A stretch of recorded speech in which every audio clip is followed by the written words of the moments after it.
Hello, everyone. My name is Carrie Marshall, and I'm an assistant professor at Western University in the School of Occupational Therapy. Thank you, Carrie. My name is Brian Hart. I'm a retired pastor. I live in community on Big Island in Prince Edward County. And we're going to present to you a case study that we've carried out on the community of Big Island.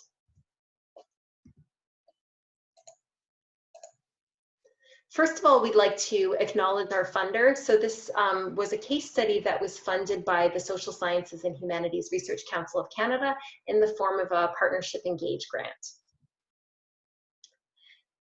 So this is an important study because until recently, homelessness in Canada has been regarded as an urban problem. And because of that, there are few services available in rural communities. And those who lose their housing are forced to migrate to cities in search of shelter and services. And there are few models to help to support people when they do lose their housing in a rural center.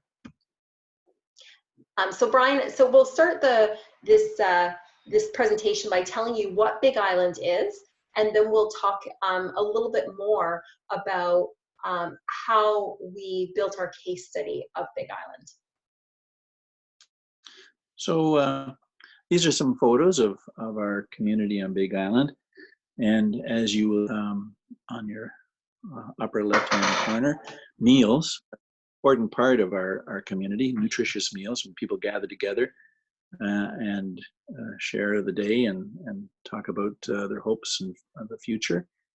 Also, we have a main house that is a residence for a number of people, and we have cottages around that main house that people live in. Some families, some single people live in the cottages.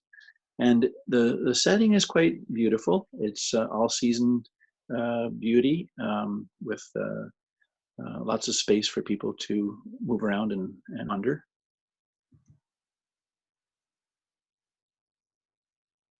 And there's been a number of accomplishments realized over the years. We've had 9 finish their high school diploma while they were here.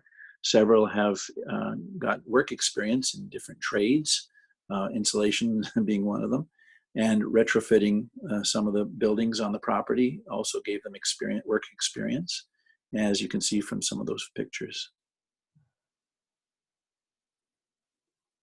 Another project that we've engaged in is something called aquaponics farming. And it takes aquaculture, which is the raising fish, and hydroponics, which is the growing of plants in water, and combining the two into a closed system so that the fish provide nutrients for the plants, and the plants' roots clean the water so that it can be returned to the fish for them to live in. And this is done in a controlled, climate-controlled environment, and so it can go on all year round, providing lots of opportunity for my friends to be engaged in growing things. And also because it's climate controlled, air conditioned, heated, they don't have to suffer the extremes of temperature. And also the workplace is at waist level, so it's easier for people who have mobility issues to participate in this kind of activity. So we've developed this project right here on the island. And as well, we have other exciting things such as bonfires, which is an important gathering place for my friends in the evening. And also because we're on an island, water is a big opportunity to go boating or to go ice fishing in the winter, and or just to go for a stroll through some of the lovely areas on the island. And pets are people too. We have quite a few animals, dogs and cats, other critters, and people look after each other's animals, and it's important for them to be able to have their pets with them because they see them as family, extended members of their family. And so they're allowed to come and live here with their pets. So back in 2006, I discovered a property on Big Island that was basically an old tourist place, and in the 60s and the 70s. And when I looked at the cottages, they were in just too good of a material to just tear down. And I recognized there was a lot of people that needed a place to live. So I had a few young friends of mine who were at the time coming out of some difficult circumstances, and they came to live here with me. And together we fitted the cottages so that they would be all season and people could live in them at all times. And before long, the word got out, and we got referral from the Ministry of Community and Social Services, and just by word of mouth. And before long, we were filled to capacity, which has 18 altogether living here. So in order to focus our case study, we posed a few different research questions. So the first question was, what are the health and social profiles of those living within the Big Island model? In this presentation, we won't go into that in detail, but if you are interested in hearing more about that, certainly reach out to me and I can provide that information for you. But what we will focus on in this presentation is really about the experience of residents living within this model and the experience of community members and also their perspectives on living in a community in a community where this home exists and these cabins, and what were their perspectives on this approach, knowing that there could be the potential for NIMBYism. What did they say about this? And we took our analysis, we had analyzed our qualitative data, and we brought it to the community at the very end in what's called a member checking procedure. So we presented our results to community members and also residents on Big Island. And we asked them if it was accurate, and we refined our themes in response to that, or analysis in response to that. But then at the very end of that, we asked them, if somebody wanted to recreate this model, what exactly would they, what would they absolutely have to do in order to say that what they were doing was exactly like this Big Island model? So the method that we use to analyze our data is something called thematic analysis. It's Brown and Clark's version of thematic analysis. And in this method for analyzing qualitative data, there's usually a central, an essence that brings together all of the themes that emerge from your qualitative data. And the one thing that emerged for us in our analysis was that the residents, when we interviewed them, they talked about how they felt like they were growing as individual human beings through belonging in this community.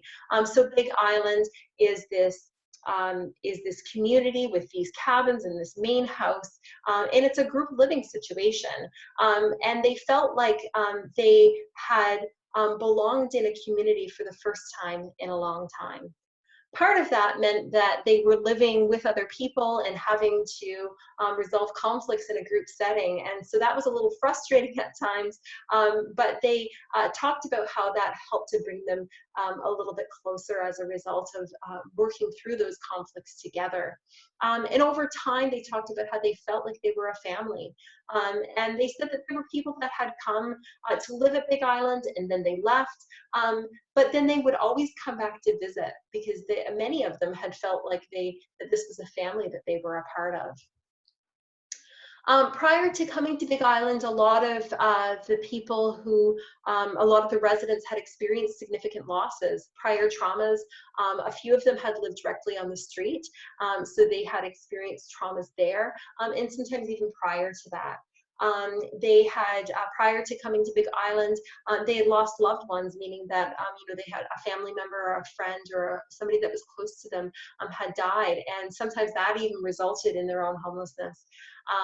And this participant, Christian, talked about how his a series of events led to him actually living in a park, and then he was able to come to Big Island. Living in the country meant that some people felt like they were stuck. If they didn't have a car, they felt like they couldn't make it to the nearest community, and so they felt a little bit isolated. At the same time, living close to nature was really valuable to residents, and they chose to live there because of that. They talked about how they could just shut everything else off when they were out working in the garden. They also talked about hearing coyotes at night and being able to see the stars and being on the water, and how that in itself was healing for them. Then we interviewed community members, and with the community members, the central essence that really brought this data all together was that community members felt very strongly that when they excluded people that would otherwise be that would have been excluded in their communities, that they realized over time, after knowing the residents on Big Island, that they would have actually lost quite a lot. And they talked about how they came to know those living on Big Island over time, and how valuable it was for them to have connections with the residents on Big Island. They talked about how Big Island was actually creating a connection between people who were feeling excluded and people who were included in the community beforehand. And they said this happened, over time, and ended up resulting in some interpersonal closeness that they wouldn't have otherwise anticipated. So this community member talks about how some of the residents of Big Island came over to visit with her, and at first there was this boundary between her and between some residents, but over time she talks about how she hugged them as she would anyone else that came to visit in her home. And now before they kind of leave her home, they actually reciprocate, because there is some kind of closeness there. The residents talked about how the geographic area that they were living in, the real estate prices and the rental rates had increased substantially in recent years, and that many people were unable to afford to pay rent in their own communities. And they expressed that this was an unfortunate circumstance, and they recognized that this is why homelessness was increasing and poverty was increasing in their community. And that Big Island was actually an important approach in addressing this problem.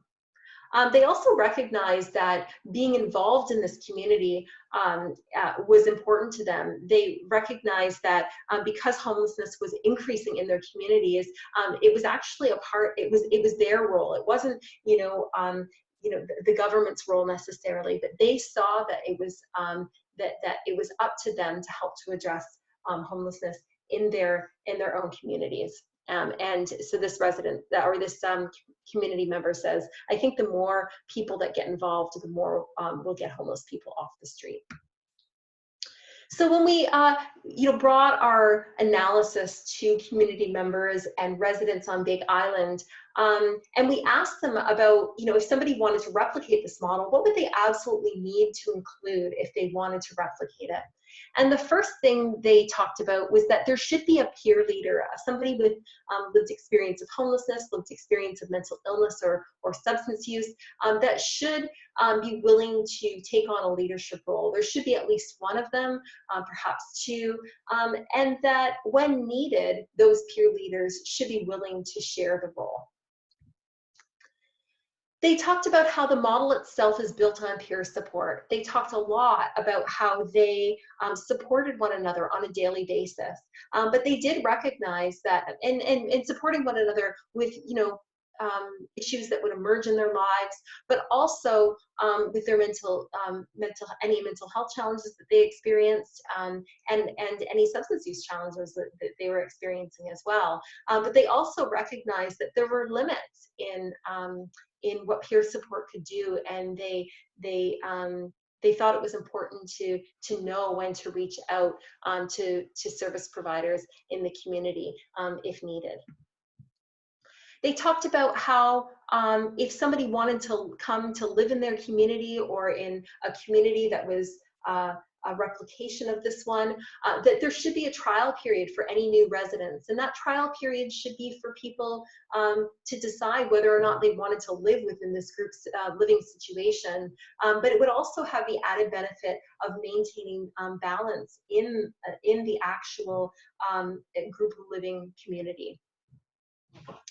The model itself should be strengths-based. So not focusing on a person's deficits, on the deficits of residents, but really focusing on what they bring as assets to this community, and actually capitalizing on those assets in some way. So recognizing that, you know, one resident is particularly good at something, and actually going to him and or her and asking them to help out with, you know, in a way that would utilize their strengths.